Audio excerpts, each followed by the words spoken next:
Boa noite. So we're here and I'm trying to control a little bit my emotions as a citizen. Right now I'm a faculty member at the university, so we're here to talk to Jean Willis, and thank you so much, but we're going to get to the end. Thank you. But before, I want to say thank you for the organizers.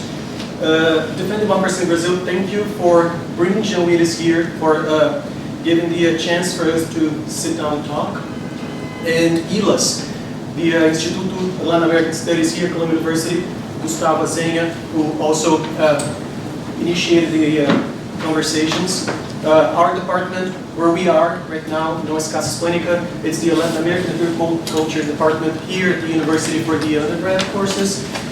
And a very special thank you for the student organizations, the Brazilian Studies, the Brazilian Society, the undergrad in Brazil talk at CIPA for the students in the master's level. They have been very important for the organization. So thank you all, everybody, and a special thank you for the LRC, the Language Resource Center.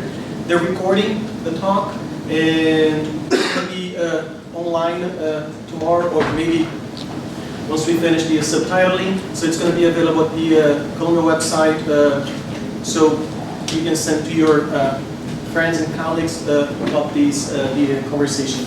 And we're here today. We have the panel here with Professor Amy Chesko, and she's a professor of history here at Columbia University, and she's a member of the National Network for Democracy in Brazil.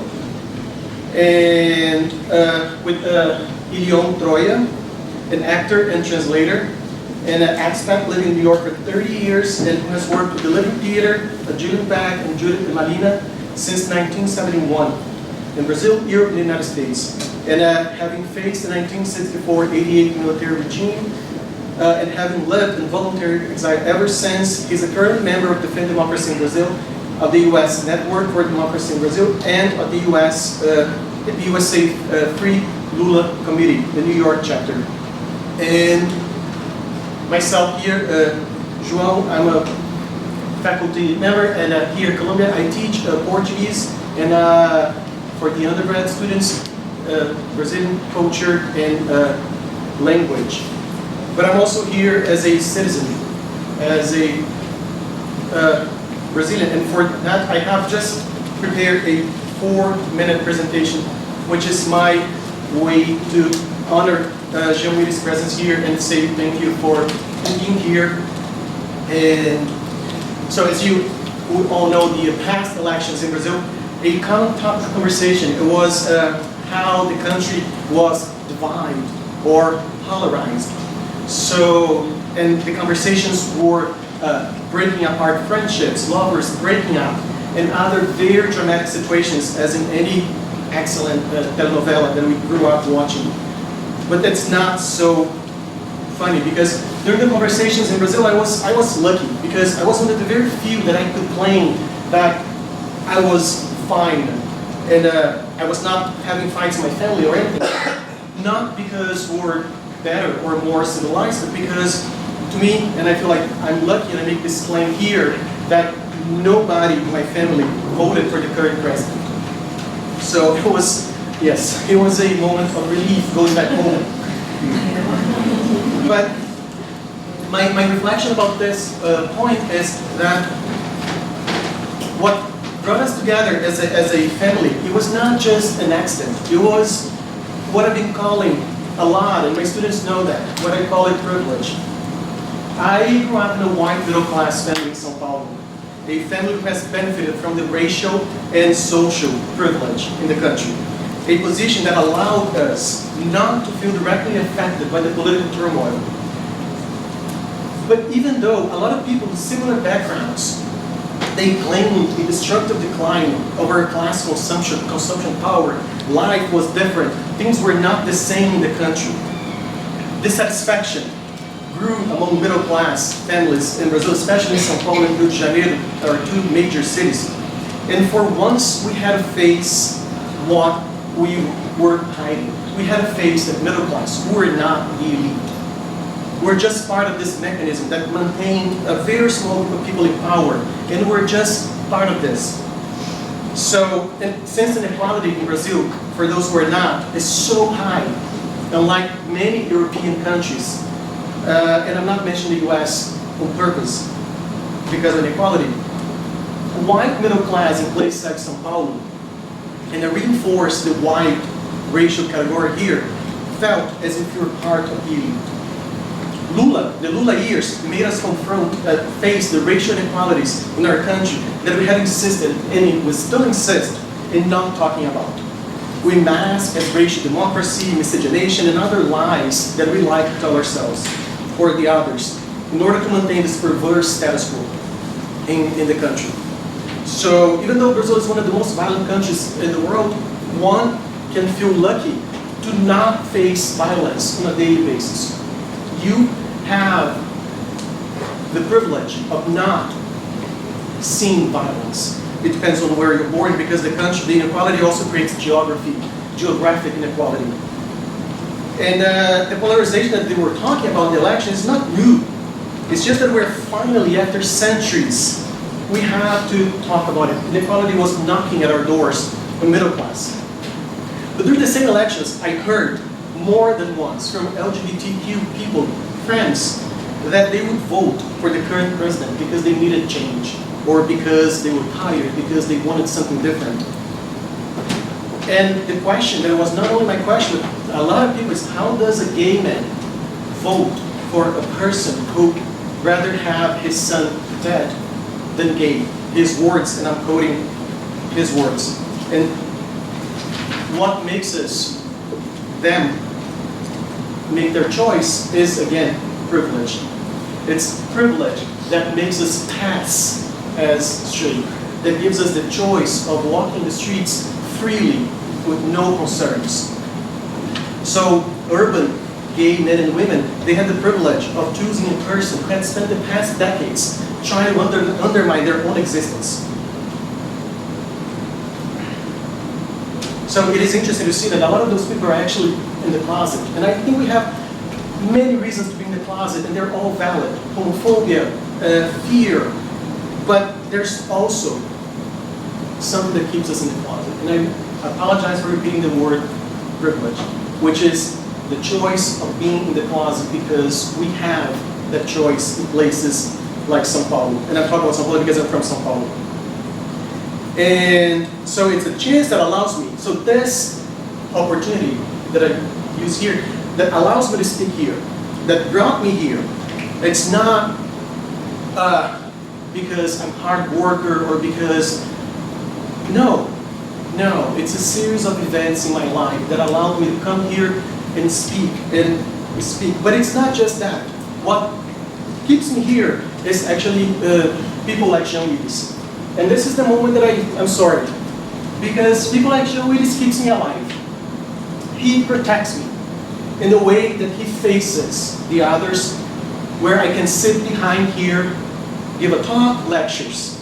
And this is why it's so important for me, because his existence protects me. And when his existence is threatened, it's a multitude of people that is in danger. I may not be in danger because, again, I have extra layers of protection.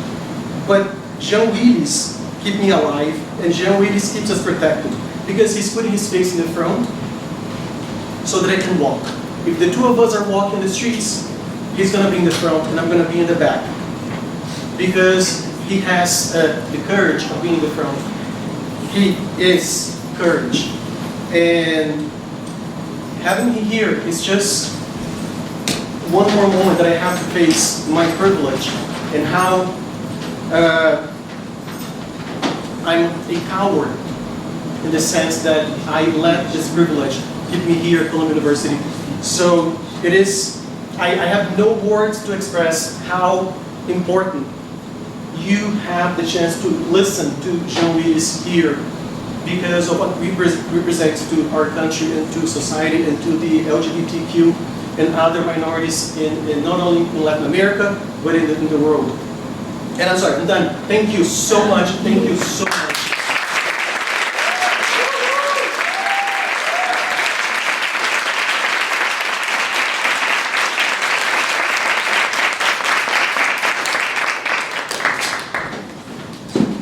I would like to take the occasion to welcome João Willis.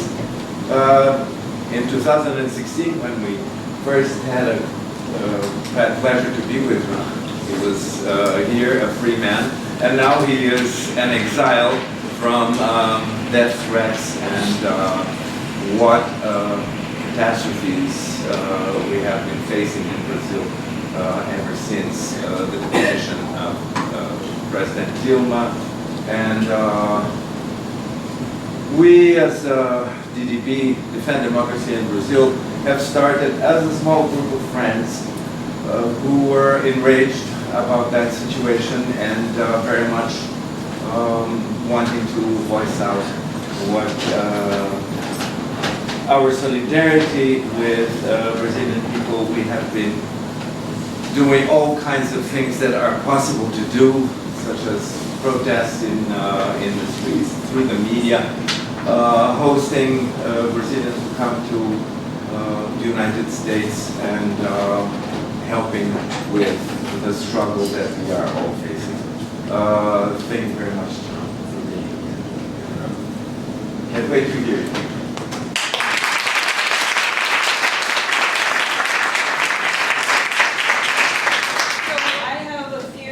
Biographical notes, and then I'm going to be doing the consecutive translation, so I'll ask for everyone's indulgence and patience with that.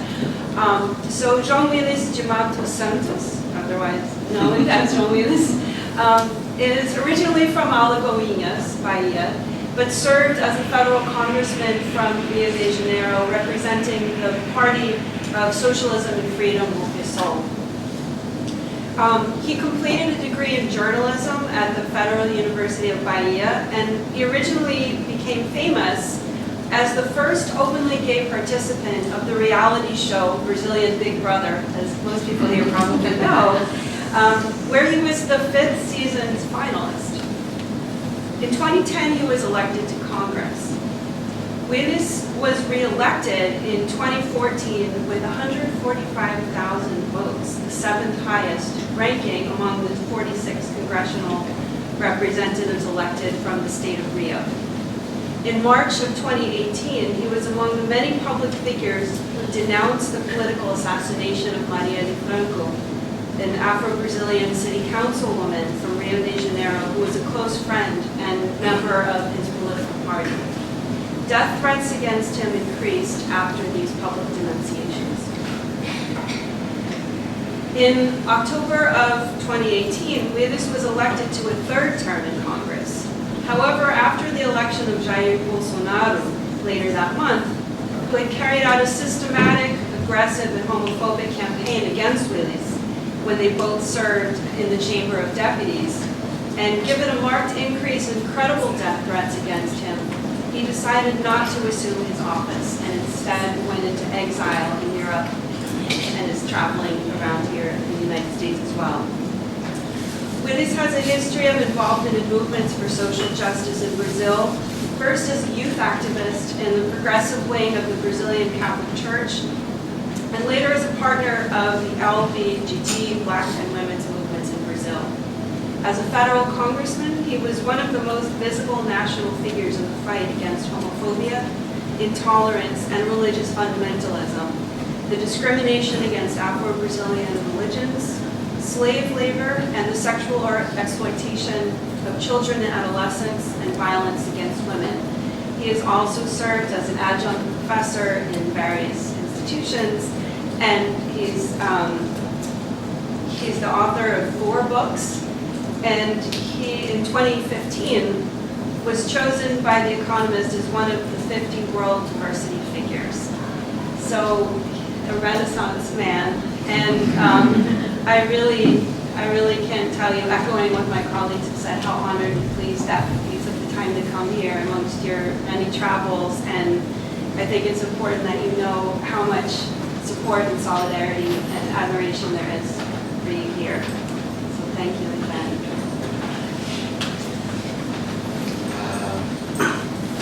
Quero agradecer a presença de todas e todos vocês, agradecer à Universidade de Colômbia, ao João Leme, ao DDB, e lamentavelmente eu não tenho um inglês tão fluente a ponto de fazer essa comunicação em inglês, de modo que, como já foi informado, vocês vão ter que suportar a tradução consecutiva. He just greeted and thanked everyone for coming and said that that I'm going to be doing the consecutive translation. Ao mesmo tempo que eu lamento, eu acho muito bacana de me expressar na minha língua. A língua é nossa identidade mais confortável e eu seguramente não estaria confortável de me expressar em temas tão difíceis em uma outra língua que não seja a minha. That it's also cool to express myself in my native language, because that way I can express what I'm saying with more nuance. Hoje nós fomos surpreendidos com uma declaração do presidente da República no Brasil, dizendo que o Brasil não é o país do mundo gay, dizendo que o Brasil não deve ser o espaço do turismo gay, que não somos o turismo gay, e completou dizendo que se as pessoas quiserem ir para o Brasil transar com as mulheres, tudo bem. Wow.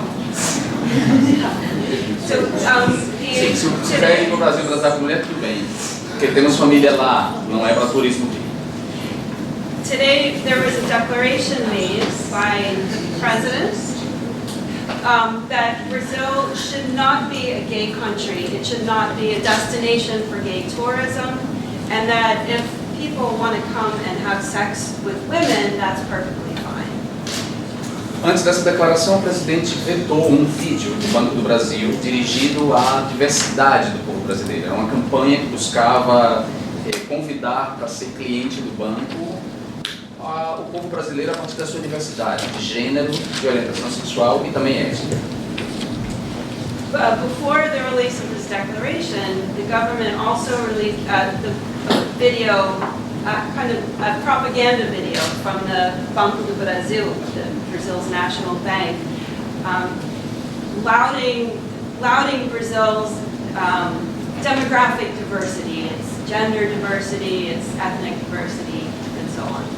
Ou seja, o presidente praticou um ato de censura contra uma peça publicitária que se dirigia à diversidade cultural brasileira.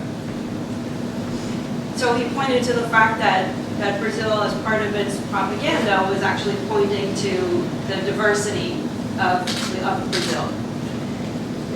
Além do presidente, a ministra dos Direitos Humanos, da Mulher e da Família, Damares, coleciona uma série de vídeos em que a questão da sexualidade aparece quase como uma obsessão. Como, por exemplo, ela dizer que na Holanda professores masturbavam bebês por conta da ideologia de gênero. The Minister of Human Rights has been talking about sexuality, and particularly gay sexuality, as almost as a form of pathology, and has pointed towards instances in Holland where babies were being masturbated. O ministro da Educação e o ministro das Relações Exteriores também são obcecados por esse tema. O ministro das Relações Exteriores acredita que o movimento gay é, na verdade, um complô marxista para impedir a volta do menino Jesus. É sério. Wow, okay. Basically, this has become an absolute obsession among various cabinet ministers in the Brazilian government, including the Minister of Human Rights, the Minister of Education, and the Minister of Foreign Relations. Mais que expressões das obsessões individuais com as questões de sexualidade e gênero, sobretudo com a diversidade sexual, mais que isso, esse é um traço comum hoje aos populismos de extrema-direita que emergem em todo o mundo. An obsession with sexuality is a connecting thread between all of these many instances of far-right populism throughout the world. Não é uma exclusividade do Brasil, do que se passa no Brasil. A gente vê que esse tema também aparece em processos eleitorais e cenários políticos de emergência da extrema-direita, como, por exemplo, na Hungria, na Polônia, aqui nos Estados Unidos, com a eleição de Trump, no Reino Unido, com o Brexit, debate sobre o Brexit, e também na Colômbia, no debate do acordo de paz com as Farc. So this is absolutely not specifically a Brazilian phenomenon. You pointed to instances in Hungary, in Poland, in the United States under Trump, in the UK around debates over Brexit, and in Colombia with the negotiations with FARC. Aparece também no discurso da extrema-direita francesa, no Front National do Marine Le Pen, aparece no discurso do Vox, que é um partido que agora estima-se que vai crescer bastante no parlamento espanhol, e também na extrema-direita alemã. He also pointed to instances with the National Front in France, with Vox in Spain, and also in Germany. Essa é uma característica daquilo que Humberto Eco vai chamar de fascismo eterno, de um fascismo residual, a ansiedade sexual e a manipulação da ansiedade sexual em favor de interesses específicos. The manipulation of sexual anxiety has become a component of what he was calling residual fascism in the world today. Quase sempre essa ansiedade ela é interpelada, estimulada por lideranças, por figuras que encarnam esse papel do grande pai, do grande líder que vai pôr ordem na casa. And these ideas have been propagated by leaders who embody the idea of a strong force, a strong leader who's going to put order in the home. E busca reabilitar uma ideia de família que é, na verdade, a família patriarcal, em que o macho, o homem, tem poderes sobre a mulher e sobre as crianças. This set of ideas seeks to rehabilitate a traditional idea about the patriarchal family in which the father of the family is overseeing the wife and the children. Esse grande líder da nação acaba figurando como o grande pai, como é o pai de família, o pai da família patriarcal. Então todas as suas promessas de pôr ordem no país evocam de alguma maneira a ordem na casa. In all of this discourse that looks at the nation as a home, as a family home, the leader is the father of the family that's going to impose order in the family home. Então, não por acaso, em todos esses lugares, todos esses cenários políticos e processos eleitorais, os principais alvos das campanhas difamatórias e dos discursos de ódio são as feministas e o movimento gay ou a comunidade gay. And so then it's not by accident that the main targets of these campaigns, of these populist leaders, are feminist movement and the gay movement and gay people. O movimento feminista e o movimento LGBT, a comunidade LGBT, colocam uma grande interrogação aos privilégios do macho adulto no comando, desse que é, digamos assim, a viga mestra da família patriarcal. Both the feminist movement and the LGBT movement, central to both these movements, is questioning of this patriarchal idea, putting the father and the traditional family at the center of political and social life. Então, digamos, o que a gente pode dizer é que o fascismo, esse fascismo eterno, residual, que existe sempre como um foco de infecção prestes a se generalizar por todo o corpo social, esse fascismo quer reabilitar essa, digamos assim, essa estrutura patriarcal que vem sendo questionada ao longo desses séculos civilizatórios e, sobretudo, do avanço sobre os direitos das mulheres e dos direitos da comunidade LGBT. So in other words, this residual fascism seeks always, everywhere, to rehabilitate the patriarchal family. No Brasil não foi diferente. Jair Bolsonaro encarna, a partir de 2016, e aí é fundamental que a gente localize 2016, porque foi o ano do impeachment de Dilma Rousseff, em que se agrava a crise econômica, que já havia começado, e inicia de maneira mais aguda a crise política. Both Bolsonaro's rise came around the time of the impeachment crisis of President Dilma Rousseff, and also around the time of the most acute, the most severe moments of the rising economic crisis. Antes de continuar, me permito fazer uma pergunta. Quantas pessoas falam português nessa sala? Eu acho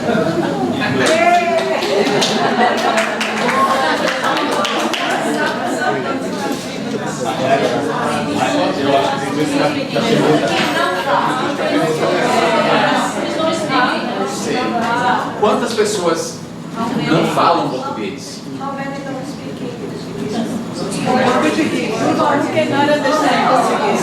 Tá bom, a gente pode manter a tradução, é porque é difícil, como todo mundo fala, o fluxo é difícil. Se eu pudesse falar, eu sei que o DDB tem interesse em manter o inglês, porque se trata, claro, de aproveitar também essa conversa para a gente denunciar o que está acontecendo no Brasil para os americanos, mas eu vou fazer períodos mais longos, digamos assim, e as pessoas fazem, e os tradutores fazem um resumo desses períodos mais longos, eu acho melhor, para a gente fluir com o pensamento. Tá bom? Melhor assim? Melhor. Pode falar. And for those who are following in English, especially online, we're going to make it available with subtitles later this week. So we're going to keep the brief translation in English, but then we're recording, besides the live recording, we have a recording, like a camera here, and we're going to work on the subtitles later this week, and we're going to publish online, so with the full talk subtitle, both in English and Portuguese. Então no Brasil não foi diferente. Jair Bolsonaro começa a emergir com esse porta-voz da extrema-direita, com essa figura que vai encarnar o papel, vai desempenhar o papel do grande líder, né, do grande patriarca que vai botar ordem na família. Nesse ano de 2016, o ano que se agrava a crise econômica, que tem início em 2013 e se agrava, e começa a se agravar a crise política. Okay, so Eu disse que eu ia fazer períodos mais longos, não sei eu traduzir. Mas então, pode continuar, João, então. Ótimo. Então, nesse contexto de crise econômica, sobretudo, de insegurança em relação ao futuro, em relação ao que fazer, materialmente falando, né? Comida, casa, habitação, escola, segurança, nesses ambientes que produzem essa insegurança e esse medo generalizado, fica muito fácil para os líderes, que quase sempre são desonestos intelectualmente, oferecer soluções simples para questões complexas. Sim. So with the beginning crisis in 2013, we go back to 2016 with the impeachment, the rise of Bolsonaro emerges, and the rise of the great leader, the families can put an order and everything, and in this context of insecurities for the future, lack of food or housing, that feeds the insecurity, and it makes it easier for intellectual dishonest leaders to gain the population. Então, as complexidades típicas de um mundo cada vez mais globalizado, de populações cada vez mais interconectadas e em fluxo, a complexidade inerente a uma economia globalizada, a fluxos turísticos, migratórios e ao próprio amadurecimento da democracia, a essa complexidade, aos problemas dela decorrentes, se oferecem soluções simplíssimas, como, por exemplo, culpar inimigos internos pelo problema da violência urbana, um dos exemplos. Essa é uma tática que não é nova, ela não é uma característica desses novos populismos. Todos os estudos feitos, por exemplo, em relação aos populismos que emergiram na Europa nos anos 30, e notadamente ao fascismo italiano e ao nazismo alemão, esse elemento se repete. Quer dizer, fica muito fácil convencer as pessoas de que o problema da insegurança pública nas grandes cidades é a presença de imigrantes, ou, se não na ausência de imigrantes, eleger segmentos da população como culpados por essa violência, como acontece no Brasil em relação aos moradores das favelas, das periferias, sobretudo as pessoas pobres. Essa solução simples traz um conforto, digamos, subjetivo, um conforto psíquico para as pessoas que não têm que lidar com as responsabilidades, suas responsabilidades em relação a esses problemas, a essa complexidade, e delega para outro a solução que deveria vir dela também. So the complexity of the world today, everything connected, and the creating migrational traveling, and the idea of a simple solution also brings the idea of internal enemies. But this technique is not new. There's been studies that we can bring it back to the populist movements in Europe in the 30s, especially in Italy and in Germany. So the factors of the and then creates internal enemies, like in Brazil, the case of the poor population or the population in the favelas and periferia. And the simple solutions brings an idea of a possible comfort in which you can delegate the solution for somebody else. Na construção desse inimigo, desse culpado por esses problemas que afligem as pessoas, na construção desses inimigos entra um elemento que também não é novo, mas que ganha uma outra dimensão agora na contemporaneidade com as novas tecnologias da comunicação e da informação, que é a fake news. A fake news não é uma novidade, ela já aparece também nesses processos, nos fascismos da Europa dos anos 30, e a fake news ela tem um papel de desumanizar esses grupos, antes de jogar a culpa e dirigir a violência e o medo das maiorias contra as minorias. É preciso desumanizá-la, e desumanizá-la sobretudo com mentiras ou com meias verdades. Na contemporaneidade, a fake news ganha uma dimensão muito maior porque nós temos novas tecnologias da comunicação e da informação que propagam numa velocidade muito maior as mentiras do que, por exemplo, os panfletos antijudaicos que eram distribuídos em Berlim, na Alemanha dos anos 30. So the construction of the enemy, it's not new, but it gets a new dimension nowadays because of the idea of the fake news and how quickly it spreads. But we have fake news, examples of fake news since Europe in the 30s, but this the fake news also creates the sense of dehumanizing the minorities with lies, and the new technologies make it quicker and faster, quicker and faster. Claro que esses processos operam sempre de acordo com a história do país e com as características do país. Não é igual em todos os lugares. Em cada um desses lugares, determinados grupos são eleitos como os inimigos. Em quase todos eles, gays e mulheres feministas, em quase todos eles, gays e mulheres feministas, fazem parte do pacote de grupos difamados, desumanizados e responsabilizados pelas crises. Mas em cada país, um outro grupo aparece também como o grupo responsabilizado. No caso do Brasil, por exemplo, os judeus não foram racializados. No Brasil, os judeus não são racializados, eles foram integrados, digamos assim, aos brancos. São percebidos como brancos e, portanto, não são vítimas do racismo, nem foram eleitos, por exemplo, como culpados dessa crise. Mas na Alemanha, por exemplo, dos anos 30, os judeus foram culpados. No caso de Tutsis e Hutus, Ruanda, no caso de Ruanda, o massacre Tutsi pelos Hutus não existiria, por exemplo, sem que essa minoria étnica fosse desumanizada pelos Hutus, sobretudo pelos Hutus, ou aquele grupo do Power, por exemplo, que desumanizou e culpou e justificou depois o genocídio. Então, cada país vai guardando suas características. No caso do Brasil, os culpados por essa crise foram, claro, os petistas, agora tratados aí como quase uma raça específica. É verdade. O antipetismo teve um papel fundamental nisso, em jogar a culpa em todo e qualquer petista, e por extensão para as esquerdas. E há, claro, aí um componente racial nesse discurso e, sobretudo, a comunidade gay e as mulheres feministas.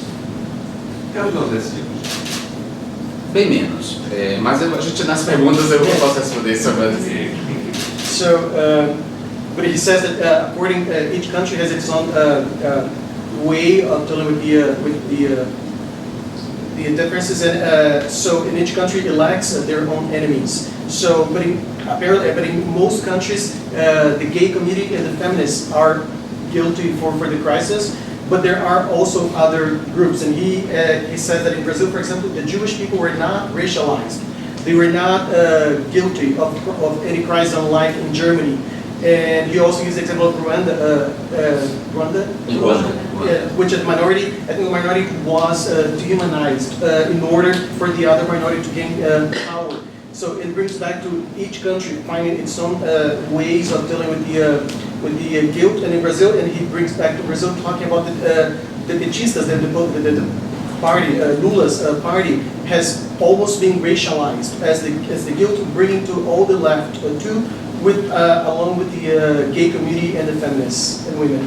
Essas minorias precisam ser apresentadas não só como responsáveis por uma crise que está dada, material, econômica, uma insegurança em relação ao futuro, mas também como uma ameaça a instituições que, instituições que na prática estão em plena transformação, mas que no discurso permanecem intactas. Então, por exemplo, a instituição família, ela é muito evocada como uma instituição ameaçada por esses grupos. So the minorities are responsible for, not only responsible, they also they're seen as a threat to institutions that even though the institutions are in transformation, they are seen in discourse, in speech as not changing. And so they, sorry. Embora na prática a família esteja se transformando, nós tenhamos diferentes arranjos familiares que nasceram desde o direito ao divórcio, por exemplo, quando os casais puderam se divorciar, gerando novas famílias e famílias estendidas, até as famílias homoparentais, as famílias formadas por casais gays, por exemplo. E nessas duas pontas nós temos famílias compostas por sobrinhos e tios, avós e netos, né, família single. A família está em permanente transformação, entretanto ela é sempre evocada no discurso e no imaginário como uma entidade única que repete essa estrutura da Sagrada Família: pai, mãe e filhos biológicos. So there's always been different family arrangements, and especially since the divorce in Brazil, that we have separate families, but we also have parental families with gay and lesbian parents. We have other families, single parents, or grandkids and grandparents. So family has always been in permanent transformation, but it's evolved as a traditional, as the sacred family of father, mother, and children, biological children. Então, mesmo que as pessoas percebam e vivam no seu cotidiano essas transformações, o imaginário delas é evocado, o imaginário delas está constituído por uma ideia de família que não corresponde à prática, mas que serve a essa interpelação fascista. Então, não por acaso, os gays, a comunidade LGBT e as mulheres feministas, mas sobretudo a comunidade LGBT, são colocados como pessoas portadoras de uma sexualidade agressiva, de uma sexualidade desenfreada que põe em risco as crianças. Daí, por exemplo, as duas principais fake news que deram a vitória a Bolsonaro no Brasil e que derrubaram candidatos petistas em todo o país e candidatos de esquerda tenham sido o kit gay, essa mentira construída em 2011, e a mamadeira de piroca. Vocês riem, mas vocês sabem que foi isso que deu a vitória. Foi isso que interpelou a maioria dos votantes. E aí, para além do riso que isso provoca, a gente tem que ver as implicações sérias disso. Como é que foi possível a maioria dos votantes de um país como o Brasil acreditar verdadeiramente ou fingir que acredita de que mamadeiras de piroca seriam distribuídas nas creches? Então, que tipo de preconceito essa fake news interpela, que imaginário ela evoca, a ponto das pessoas, mesmo inferindo que é mentira, passar adiante como verdade e votar nesse sujeito, porque esse sujeito prometia impedir isso. So even if we see in everyday life the change in the family, people also have the imaginary that is not practiced in real life of this family. And the LGBTQ minorities, they are seen as a threat to the because they have this idea of overt sexuality that is a threat to the children. And it's not by coincidence that two of the major fake news that destroyed most of the left-wing candidates and the parties during the past elections were two fake news related to sexuality, which is the Kichi Gay, the gay kid, which is a pedagogical element. It's so crazy to explain, but it's the idea that teachers will be teaching homosexuality in schools.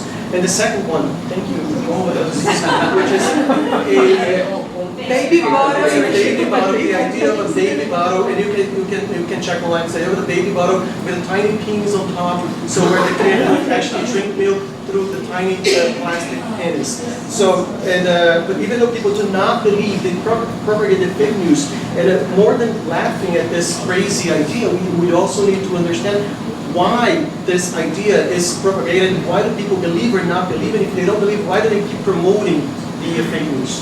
Seguramente 90% das fake news produzidas e que inundaram as redes sociais durante o processo eleitoral, 80% dessas fake news estavam relacionadas às questões de sexualidade e gênero. Por exemplo, além dessas duas principais, uma outra foi que Haddad teria feito um elogio à pedofilia no livro. Ele teria escrito um livro de elogio ele fazia elogio à pedofilia. So 80% of the fake news were related to sexuality and gender, and another one was that Fernando Haddad, the other candidate for the second round in Brazil, that he wrote a book that he would praise pedophilia. E também eu diria seguramente que nesses 80% de fake news relacionadas à sexualidade e gênero, eu estava presente na maior parte delas. A minha figura aparecia como uma figura protagonista recorrente nessas fake news. Uma delas, inclusive, dava conta de que eu seria o ministro da Educação de Haddad, e, portanto, eu representava uma ameaça ao sistema educacional na medida em que eu, como ministro da Educação, iria homossexualizar compulsoriamente as crianças ou fazê-las trocar de gênero compulsoriamente. And among the 80% of fake news, Jean Willis was present, was a main character in most of them. And one of them was that Jean would be the Minister of Education and Education Ministry for the Haddad, and that Jean would also create the idea of homosexualization instead of work of kids in school.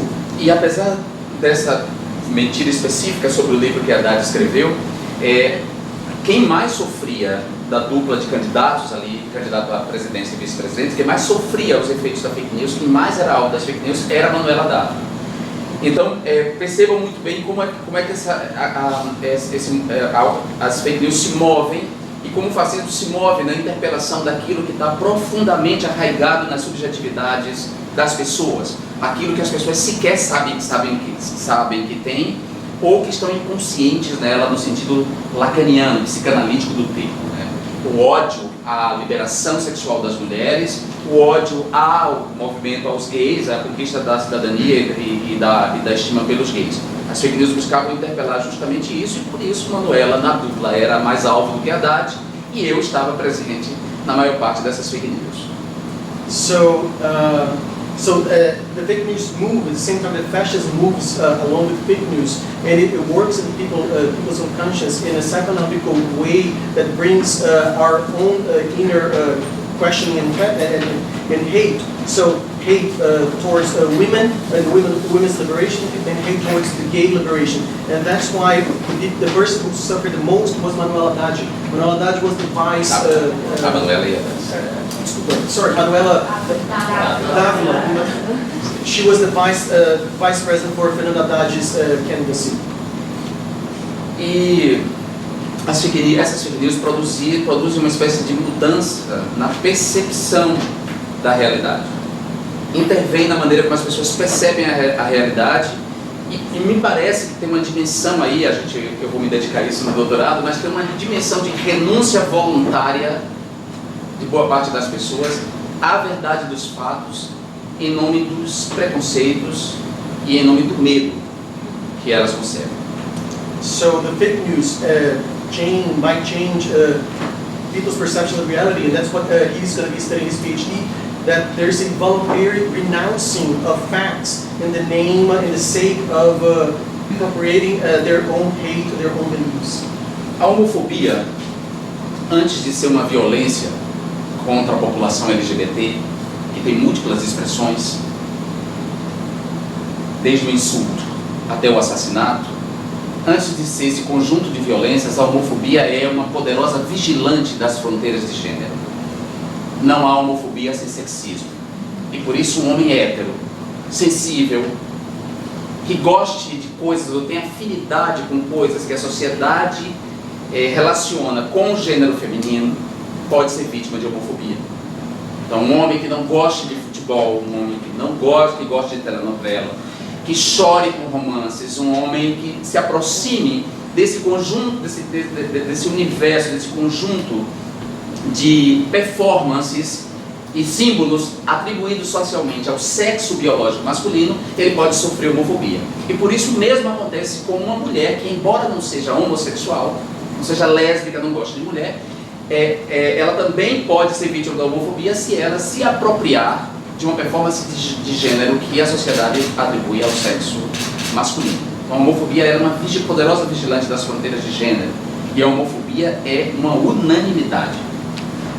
So homophobia is a powerful vigilant of the borders of gender, because before violence there are multiple expressions. It could be from insult to a murder, but there's no homophobia without sexism. So even a straight man who's sensitive or with more affinities with the traditional female roles, like not liking soccer or watching telenovelas in Brazil, are prone to homophobia. The same way with women who approximate to a male performance of gender. So they're also prone to homophobic attacks. So homophobia is a powerful vigilant of the borders of gender. A homofobia é, portanto, produto de algo que Pierre Bourdieu, sociólogo francês, chama de sistema da dominação masculina.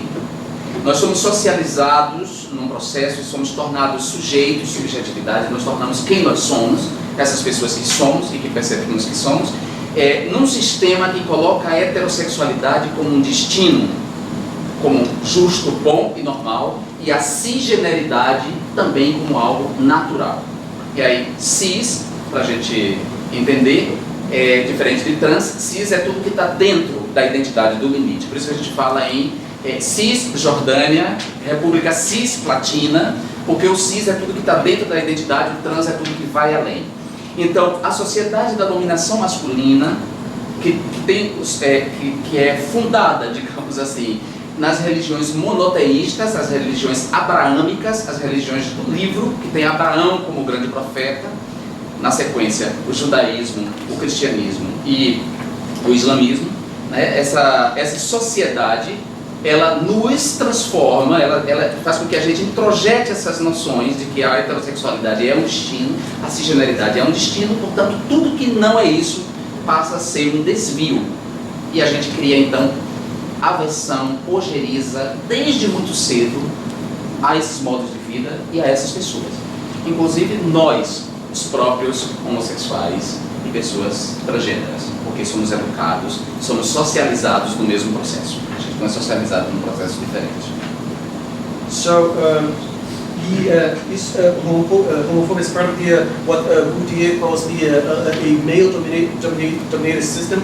So it's a system in which heterosexuality is seen as normal and cis identities are seen as normal. Cis not in opposition, but cis and trans. So cis inside everything that is inside the limit. And he gives the example of Cisjordania.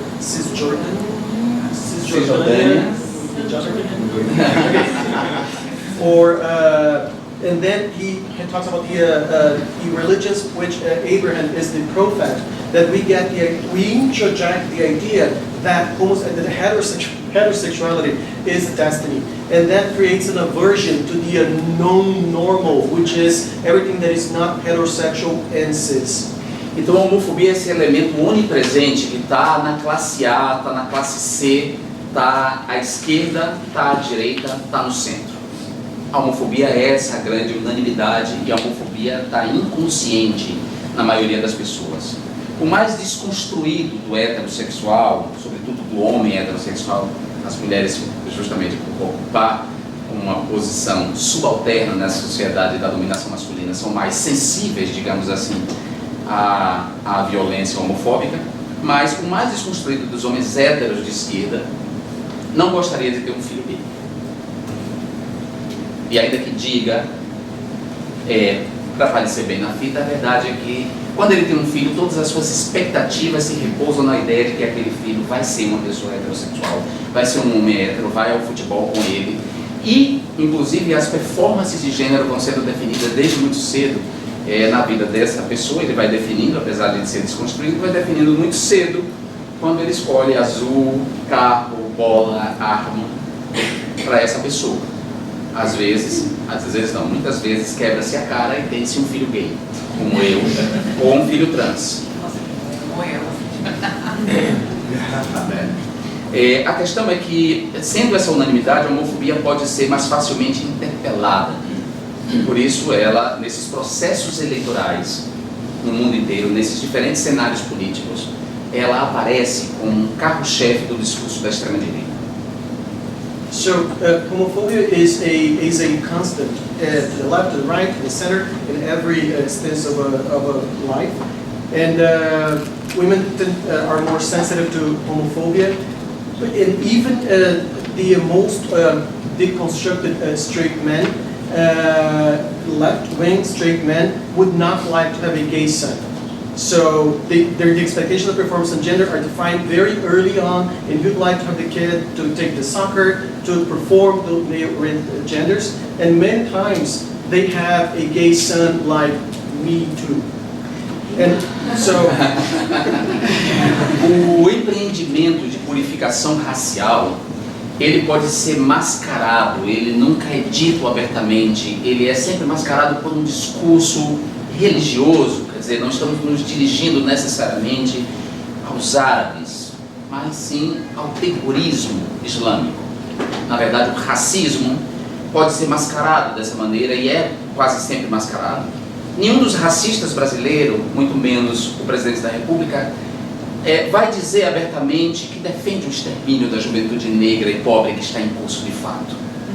Mas essas lideranças políticas falam abertamente, são homofóbicas abertamente. O discurso homofóbico nunca é mascarado.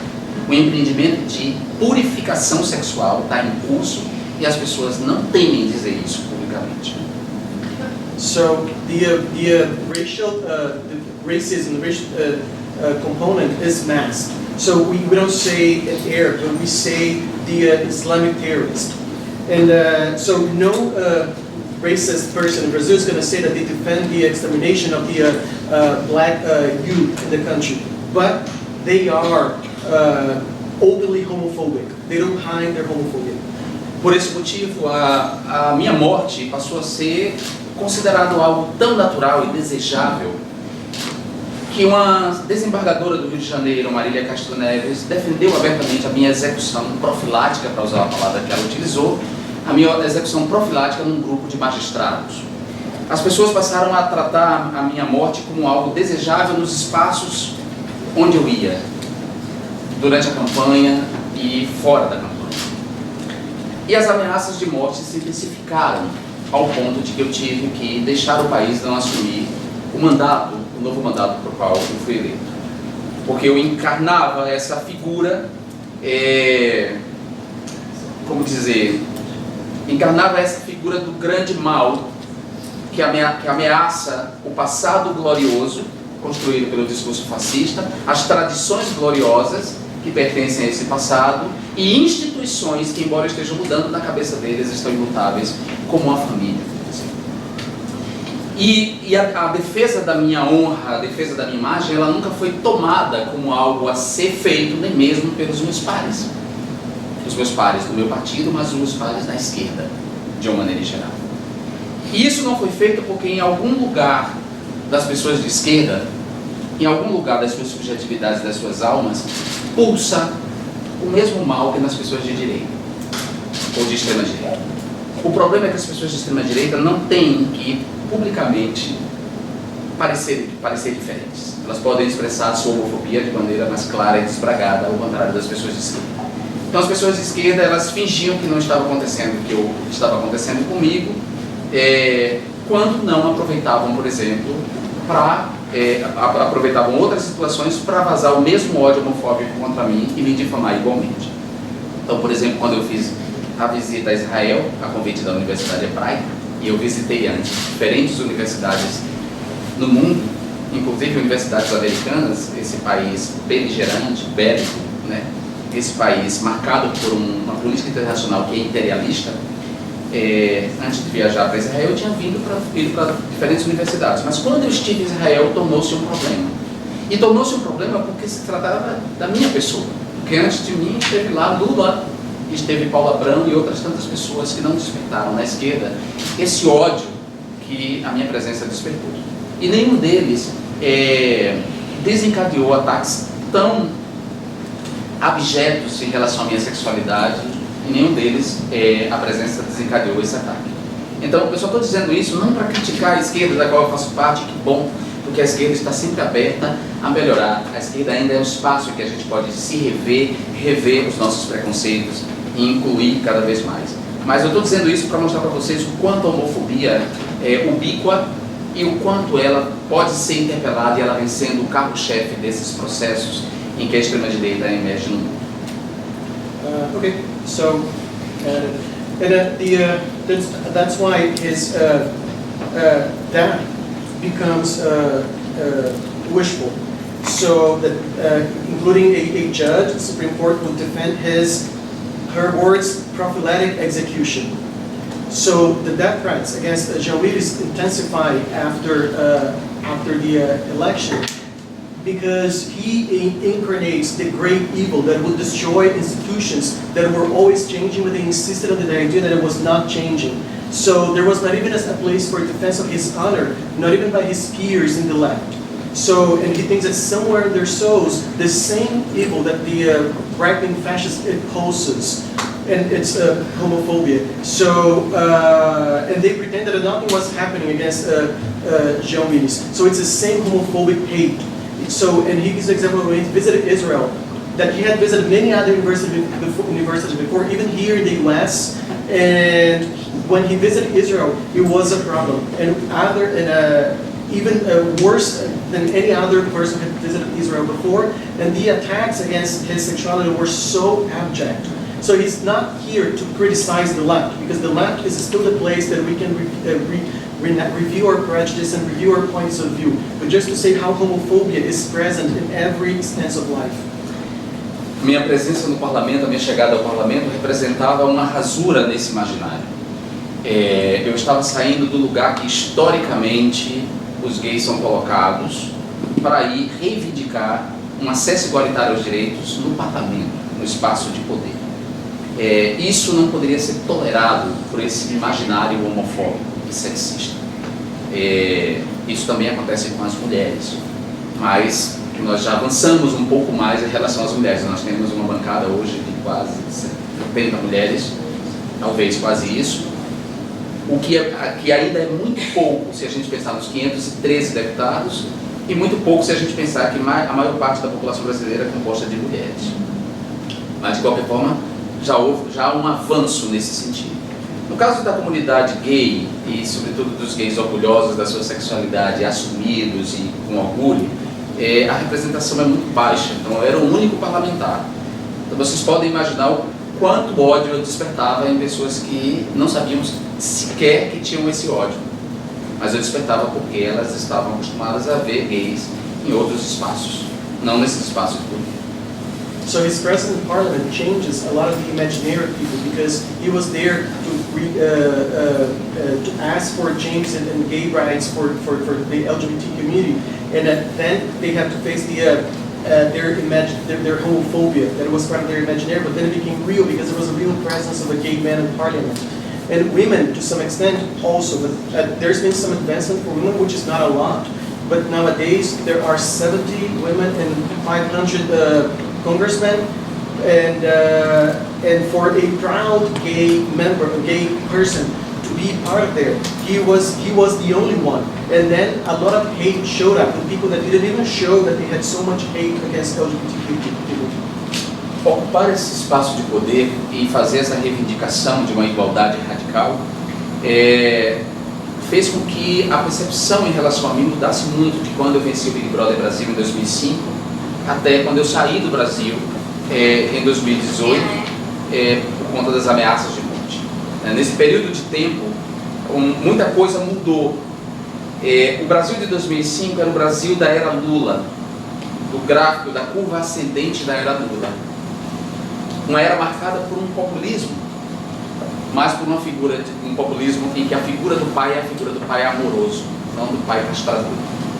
Lula ocupa essa figura do pai amoroso, inclusivo, o pai que se abre. Não por acaso, a era Lula foi marcada por um período de inclusão de pobres, inclusão de nordestinos, inclusão de pretos, inclusão de mulheres, inclusão de homossexuais. Então Lula encarna a figura do pai ainda, há uma dimensão populista dele, mas ele encarna e remete a essa figura do pai amoroso que a psicanálise trata, não esse pai castrador. Jair Bolsonaro é o contrário, é o refluxo, digamos assim, a vingança desse macho adulto branco no comando, esse pai castrador, esse pai que não inclui, esse pai que exclui. Essa é a diferença dos dois. Não por acaso, um se encontra injustamente preso e encarcerado, e o outro é presidente da República. So, since the moment that he started occupying this powerful space, political space, I love James from the beginning of his, when he came out of Big Brother Brazil in 2005 to now that he's out of the country. 2005 marked the Lula years, in which was a populist time, but Lula is seen as the loving father in the psychoanalytical terms. So Lula was a loving father, a father of inclusion, of poor, of blacks and women and LGBTQ. So it's a different dimension of populism. Bolsonaro is just the opposite. He represents the castrating father, the image of the castrating father, the male dominant white in command. So it's not by chance that nowadays Lula is unfairly imprisoned and Bolsonaro is the president. Em todo mundo, essa figura do pai castrador volta a ganhar força, emerge, mas ao mesmo tempo, apesar desse refluxo e desse período que a gente está passando, eu acredito profundamente, e a gente tem visto isso também, que a energia feminina, para usar aqui esse termo da filosofia oriental, a energia yin da vida, essa energia das mulheres, ela é o que pode reverter, o que vem revertendo e o que resiste contra esse avanço do fascismo no mundo. Em todos esses espaços, as mulheres têm sido politicamente protagonistas de uma resistência e de uma mudança. Eu acredito nessa mudança, nessa resistência, e junto com essas mulheres estamos nós, os gays, essa outra minoria, nós que renunciamos aos privilégios do patriarcado. Formamos hoje essas fileiras de resistência. Muito obrigado.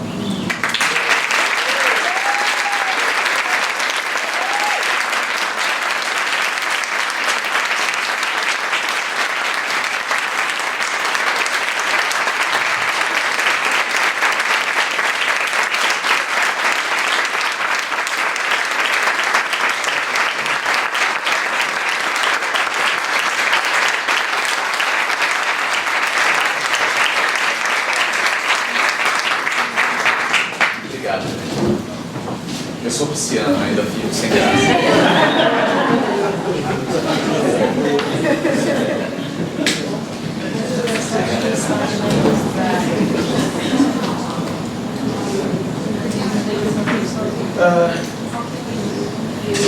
Obrigado.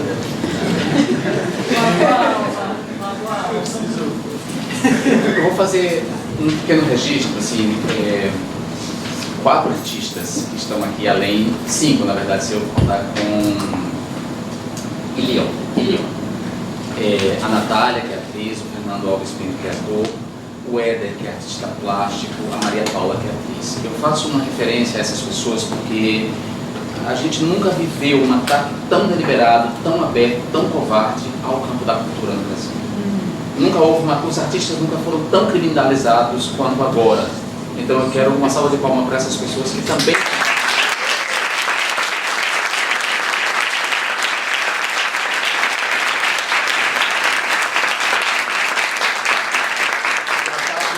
O sistema de cultura e ao sistema educacional não é por acaso.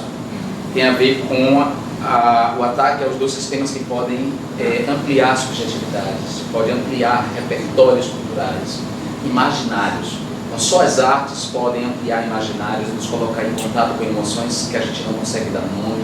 Só as artes podem colocar espelhos, black mirrors, diante de nós, para que a gente se veja. Então, essa dilatação de subjetividade e ampliação de imaginário, ela tem um potencial enorme de resistência ao fascismo. Por isso que eles atacam esses sistemas primeiramente, o sistema educacional, o sistema de... Bom, agora vamos às perguntas. A gente vai abrir para perguntas. em inglês ou português, e a gente vai continuar traduzindo, tentando traduzir, e a gente estamos abertos. Sempre pessoas que Tá ótimo, sempre. Muitos abraços para vocês da Bahia. Obrigado. Muito axé. Jean, eu gostaria de saber, sim, sua opinião. Me apresentar. Meu nome é Rogério, eu sou professor visitante. Eu gostaria de saber se, na sua opinião, a política teria mudado para sempre com o advento dessas coisas como fake news e tudo mais. E a gente fica, às vezes, na expectativa de que as coisas vão voltar ao normal de alguma maneira e a gente vai conseguir ter uma conversa racional sobre política. Eu me envolvi em diversas atividades tentando trazer dados e tudo mais, fazendo o que eu faço no meu trabalho, mas as pessoas são muito resistentes a esse tipo de coisa e o custo de busca de informação qualificada é muito alto também. Então, será que alguma coisa mudou e a gente vai conseguir fazer uma política de uma forma diferente, ou a gente atingiu um contínuo retorno, ou será que tem a normalidade ainda antes? Como fazer política de esquerda? Maravilha. Vamos fazer 3 perguntas e small 3. Should we translate the questions or we're good? Ótimo. Não? Ok. Então, segunda. Jean, meu nome é Antônio. Eu também faço parte de ativismo LGBT. Eu tive a oportunidade no lançamento do livro do Andrew Reynolds, que ele escreveu o livro As Crianças do Harvey Milk. E o seu nome foi citado 2 vezes durante as palestras, tive 5 parlamentares lá. E quando eu fui no final pegar a assinatura do livro, ele disse que você era uma das principais pessoas no mundo hoje que ele tinha interesse em colocar no livro, para conflitos de agenda como aconteceu. Eu queria saber se você tem a noção da ressonância da sua existência na nossa comunidade.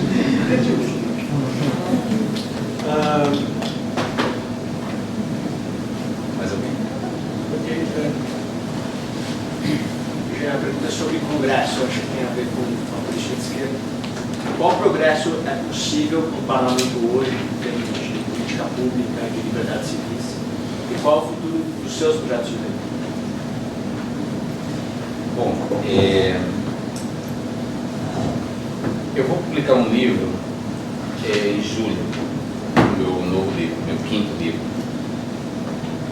que é eu vou tratar, na verdade, das questões políticas que me interessam e que meu mandato trabalhou ao longo desses meus 2 mandatos, trabalharam ao longo desses 8 anos, a partir da minha história de vida. Então, que eu acho uma maneira de trazer as pessoas, né? Contar histórias para as pessoas e nessa maneira de contar, nessa narrativa, você abordar temas que muitas vezes trabalhados isoladamente, tão somente com o discurso político, pode ser improdutivo. Nesse livro eu faço uma analogia sobre um filme que marcou muito a minha juventude e sobretudo no período que eu estava na universidade, na Faculdade de Comunicação da UFBA, que foi Matrix. É um filme que marcou muito ali aquela geração. E Matrix é um filme que passou de uma imaginação distópica sobre o futuro para quase um filme que descreve a realidade presente. Nós já estamos lidando hoje com autoridades, com inteligências artificiais que se converteram em autoridades algorítmicas, que estão definindo o que a gente compra, que ideias consumimos e circunscrevendo a gente em bolhas que a gente não consegue furar. A gente já está lutando contra robôs, contra bots, que têm invadido o Twitter, o Facebook, que não são pessoas, né? São robôs que estão atuando e afetando. Então a gente já está um pouco nessa situação. Isso quer dizer que a gente não vai retornar a um ponto anterior. Não vai. A gente vai ter que partir daqui. As novas tecnologias da comunicação e da informação, elas não só modificaram os conteúdos. Para citar Marshall McLuhan, um pensador que foi muito desprezado pela esquerda nos anos 60, ele dizia que o meio é a mensagem. Quer dizer, mais importante que o conteúdo é o impacto nas estruturas cognitivas, o impacto nos modos de vida que essas novas tecnologias produzem. A gente não vai voltar para um período anterior à internet. A gente não vai voltar para um período em que a imprensa, a gente não vai restituir a autoridade à antiga imprensa. Aliás, é até um risco a gente conferir autoridade a essa imprensa, porque a gente sabe o quanto essa imprensa foi manipuladora, o quanto ela serviu a determinados poderes. É daqui para frente nós vamos estabelecer outros métodos e vamos ter que cada vez mais lidar com isso. Pensar uma resistência que resista dentro da própria Matrix. Criar ambientes virtuais que furem a bolha, que consigam vencer os algoritmos, driblar os algoritmos. Se os algoritmos nos encerram no grupo, no inferno do mesmo, né? Repetindo as mesmas coisas, falando, a gente precisa criar meios, nós da esquerda precisamos fazer isso. E aí a gente vai ter que combinar uma atuação ali na internet, na Matrix, com uma atuação na vida real, com a defesa do mundo analógico, do que resta do mundo analógico, a defesa dos povos indígenas, com os encontros cara a cara, a multiplicação de espaços em que a gente lide uns com os outros analogicamente. Por exemplo, um caminho interessante para isso é o que a gente fez no segundo turno das eleições. Quando a gente tentou virar o voto, não nas redes sociais, mas nas ruas, com os flash mobs, com a banquinha, venha comer um bolo e tomar um café comigo e conversar. A gente vai ter que multiplicar esses espaços em que a gente faça uma conexão analógica com as pessoas, mas também a gente não vai e não pode deixar de atuar nas redes sociais, nessa nova camada de existência, na qual cada vez mais pessoas se integram, se conectam, né? essa conexão. Então, eu acho que esse é um caminho para a gente pensar. Acho que uma agenda cara a nós todos é a questão ambiental, da sobrevivência da espécie, das mudanças climáticas. Esse é um tema que pode nos unir, além de, claro, a defesa da democracia. Falando com Marcel Tiburi em Brown, a gente falou que em vez de uma internacional socialista, a gente precisa agora de uma internacional democrática, que inclua não só as pessoas de esquerda, socialistas ou comunistas ou sociais-democratas, mas os liberais também, que não são fascistas, porque o liberalismo tem um lugar. As democracias liberais existiram até agora, elas que garantiram uma série de coisas, inclusive. Então, essa grande internacional democrática vai ter que reunir essas pessoas. Os capitalistas liberais, que não são capitalistas neoliberais, que, ademais, não defendem as liberdades individuais. Acho que um pouco esse caminho não vamos retornar. E temos que pensar também como vamos lidar com a comunicação, quais são os espaços de autoridade que a gente vai construir, sobretudo no sentido de furar a bolha. Antônio, é difícil falar de você mesmo, assim. Eu sei que meu trabalho tem uma ressonância e eu quero cada vez mais que ele tenha uma ressonância não por vaidade pessoal, mas pelas ideias, né? Acho curioso porque as ideias do Haverbrook estão em mim. É um bastão que eu segurei, que me foi dado ali, no país, a outros filhos dele que receberam o bastão dele em outros cantos. E ele, por sua vez, recebeu o bastão de outras pessoas que vieram antes dele, né? O movimento LGBT não começa, a gente pode dizer que o contemporâneo movimento LGBT tem o Stonewall como um marco, mas esse movimento é anterior, é muito anterior, né?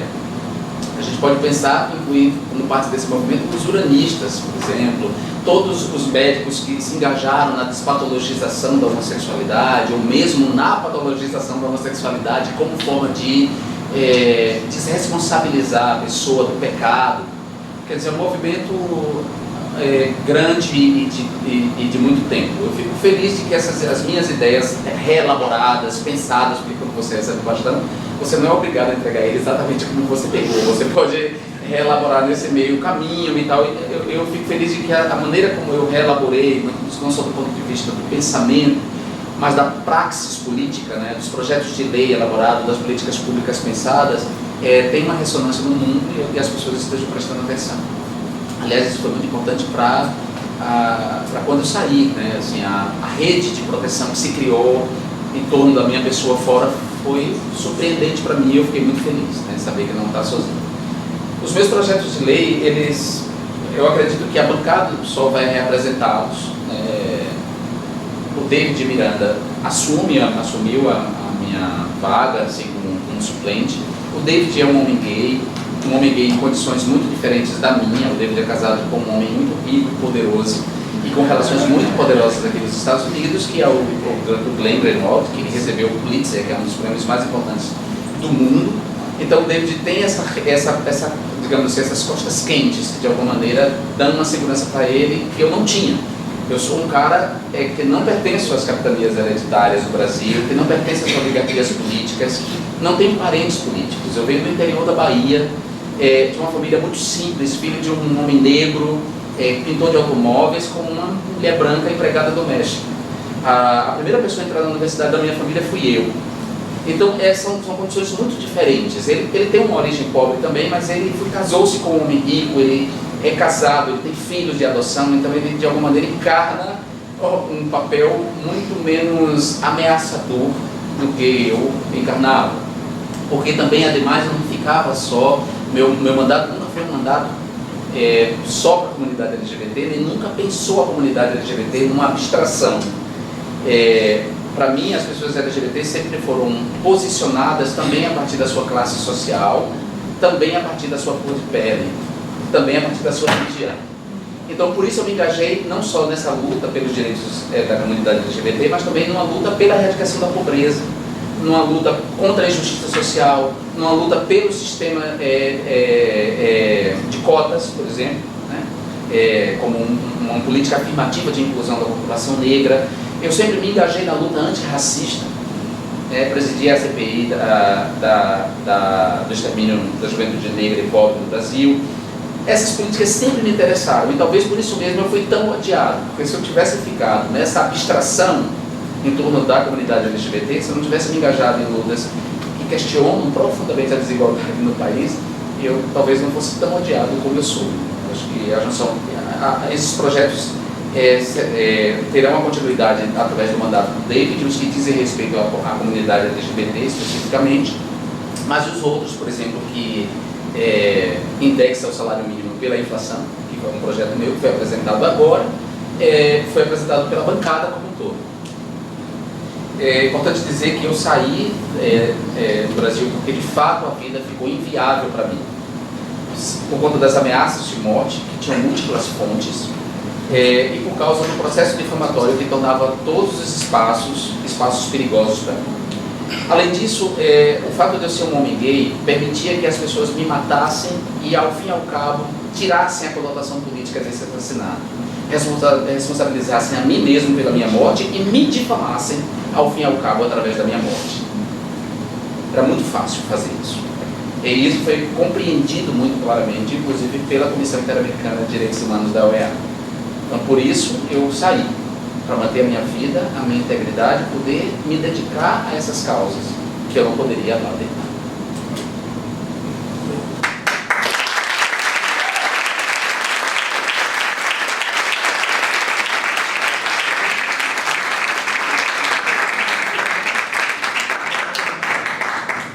A gente pode fazer mais uma rodada de perguntas e depois a gente termina.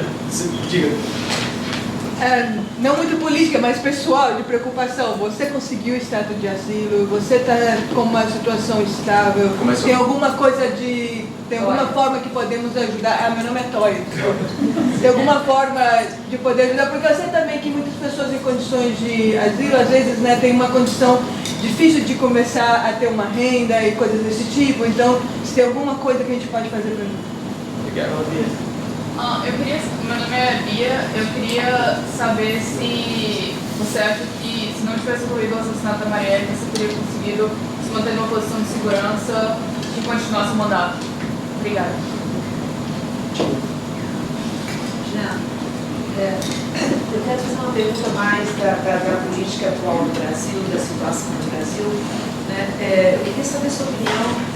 Eu que sou uma militante, né, da esquerda e estou muito mais no ativismo insano, diário, de resistência e tudo mais, eu acompanho as discussões do Brasil sobre o problema da esquerda, se nós vamos conseguir virar e tudo mais, e eu vejo duas análises, na verdade, escutando, eu aprendo dos meus pares lá, eu vejo duas análises. Eu vejo aquela análise de gente que fala, não tem resistência, não tem como, não tem movimento de massa, não dá para existir agora, não está acontecendo nada, as lideranças estão perdidas por causa, principalmente, talvez, das divisões de PT, de partidos.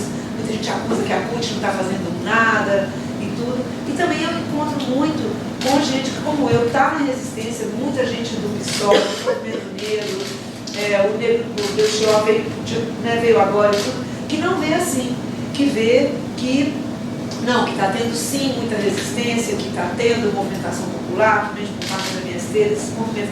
Eu queria saber mais ou menos a sua opinião, assim, bem real mesmo, como que você está vendo as perspectivas da esquerda com a sua complexidade. Ótimo. Bom, olha, eu vou falar assim, muito pessoal, né?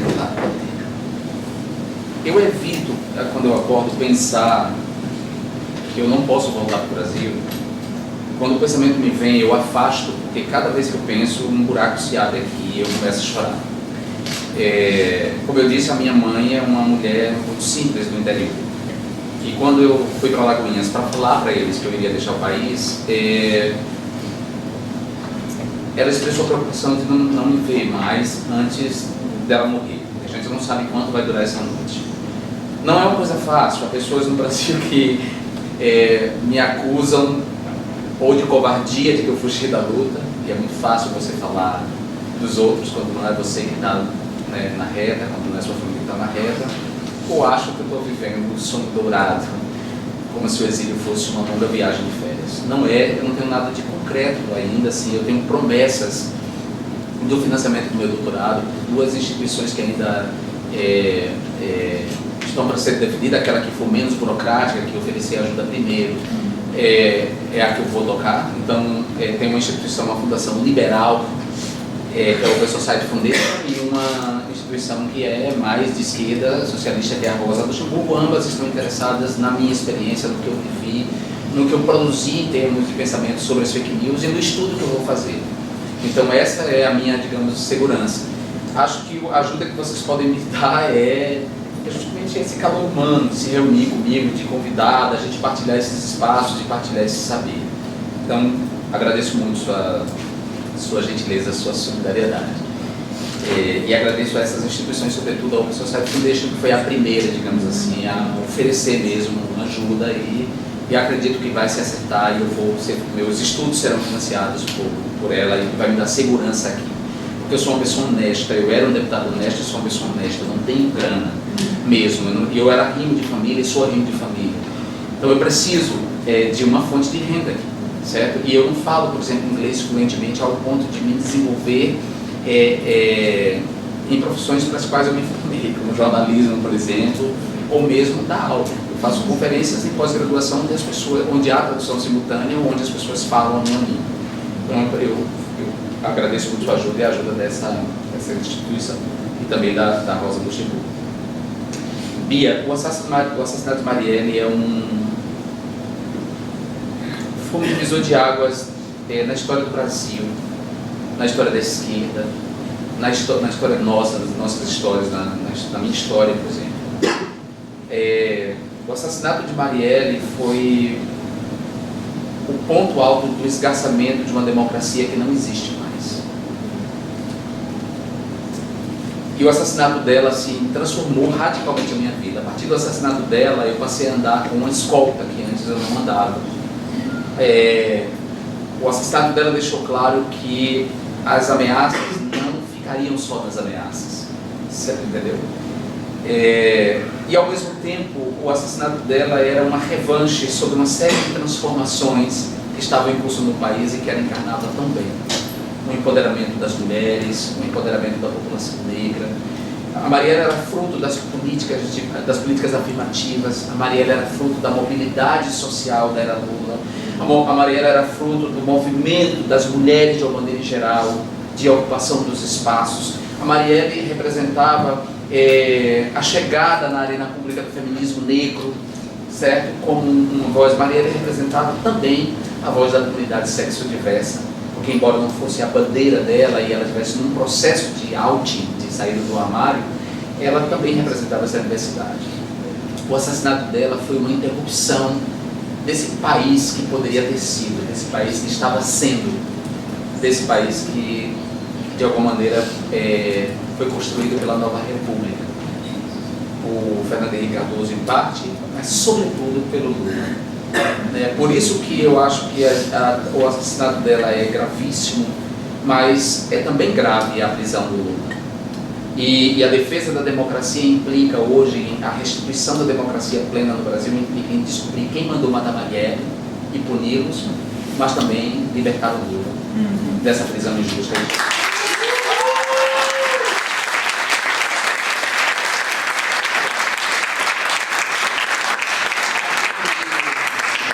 Se ela não tivesse sido morta, talvez eu não tivesse no exílio. O assassinato dela foi um sinalizador de que, de fato, havia um risco real para nós e para mim em particular. Eu cuspi na cara do presidente, né?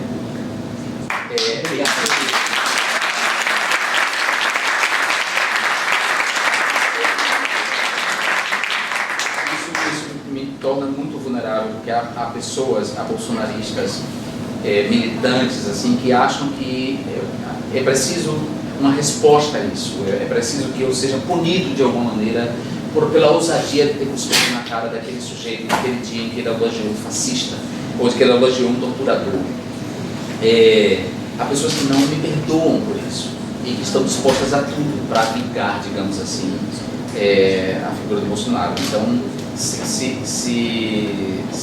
a Marielle não tivesse sido assassinada, talvez eu estivesse lá, talvez eu me sentisse mais seguro, mas a execução dela mostrou para mim que, sim, as milícias virtuais, os chans na Deep Web estão articuladas e deles participam milicianos que controlam territórios no Rio de Janeiro, territórios físicos, geográficos.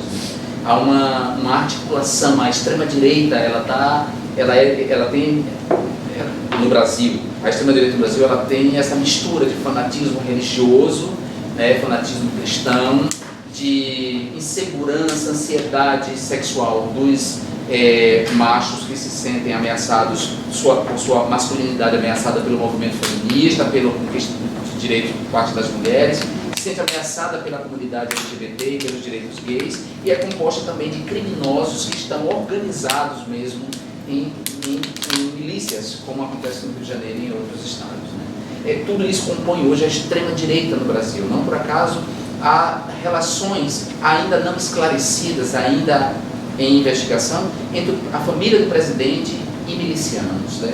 As milícias virtuais que atacam feministas e que me difamam são as mesmas milícias que defendem o presidente da República, que constituem as suas hostes nas redes sociais.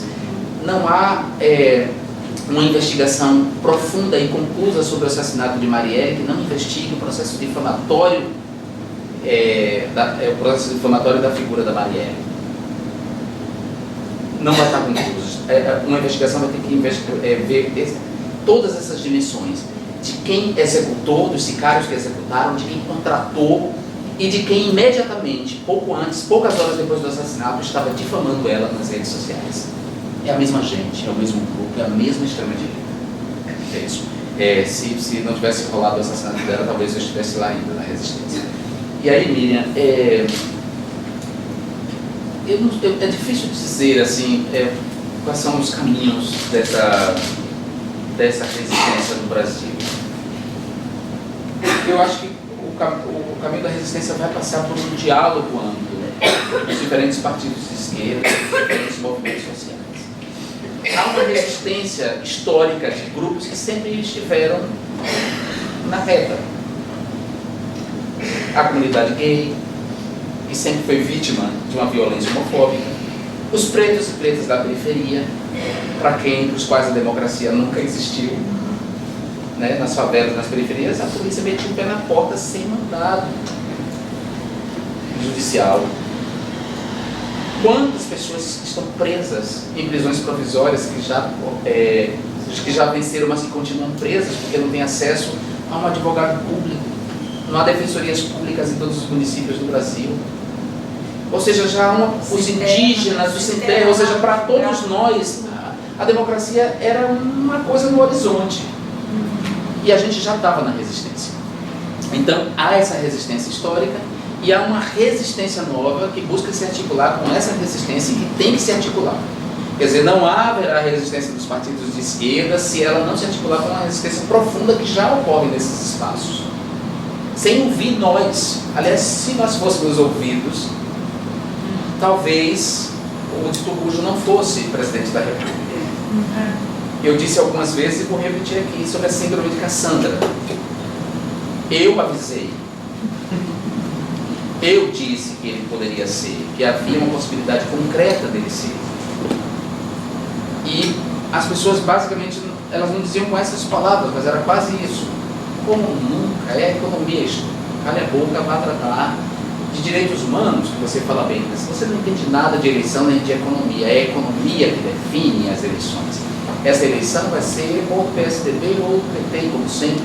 Bolsonaro não tem chance nenhuma de ser presidente, porque o que define uma eleição é o tema da economia, é o tempo de TV, a articulação que dá o tempo de TV. É isso que define. Foi tratado como um louco, quase. E eu sabia que não, que havia uma possibilidade, porque eu estava vendo que a hegemonia política estava sendo disputada por causa do tema identitário. Era isso que estava interpelando as pessoas. Era o incômodo delas com o resultado das políticas afirmativas, de ver os negros na universidade, de ver o filho dos porteiros passando nos concursos públicos. Era a PEC da empregada doméstica, que acabou com essa instituição herdada dos 300 anos de escravidão. Era o fato dos gays estarem beijando no shopping center. As pessoas estavam incomodadas com essas transformações e Jair Bolsonaro estava interpelando elas a partir disso. E nesses momentos, para voltar ao início da nossa palestra, nesses momentos de insegurança econômica, de medo, é muito fácil você responsabilizar pessoas pelas quais você já tem um desprezo histórico ou um desprezo inconsciente. Pessoas que você já não gosta inconscientemente, ainda que finja para você mesmo que você gosta. E aí Cassandra é aquela personagem da mitologia grega para quem foi dado o poder de prever o futuro, mas de não convencer ninguém. Então ela não convenceu ninguém, ela previa a guerra de Troia e ninguém acreditou nela e Troia foi invadida. Claro que eu sempre digo que de alguma maneira tinha a ver com o fato dela ser mulher.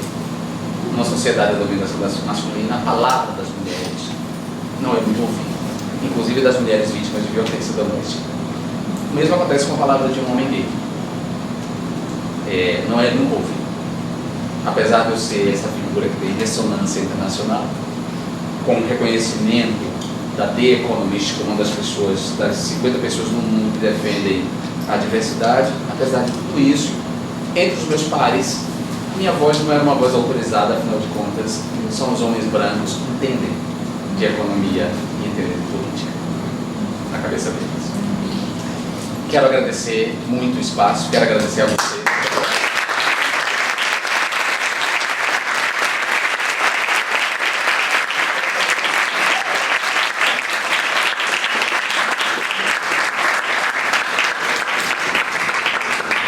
Gente, muito obrigado. A última palavra é dele, eu não vou falar nada dele. Deixa ele. Estamos juntos e vamos resistir. Obrigado.